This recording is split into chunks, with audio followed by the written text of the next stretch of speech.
I'm Narcisa Pinzariu and I work as a technical lead in Factory 2050 Advanced Manufacturing Research Center.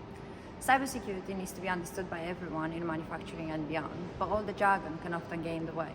We're here to help by deciphering some most used terms you'll come across when beginning to build your cyber defenses. For example, what kind of attacks are you likely to face in your business? One of the most common is phishing. This is when a fake email is sent to a large group of people to trick them into giving over private or sensitive information such as passwords. Attackers might also try vishing, which is a misleading phone call to try to get your information. Smishing, where a text message is used for the same purpose, or spear phishing, which targets specific individuals with carefully tailored messages. Other cyber attacks could use malware, which are computer programs that infect an attacker computer network to steal data or stop systems working.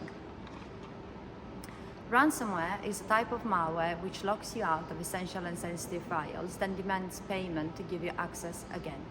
Another type of malware is a Trojan horse virus or just a Trojan.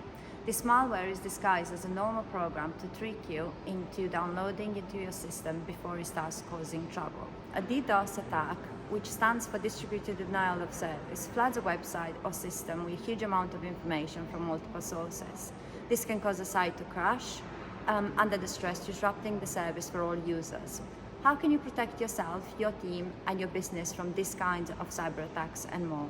Our Cybersecurity Handbook breaks down the process into 5 simple steps: understanding the system, threat identification, vulnerability identification, risk quantification, and threat remediation and risk management.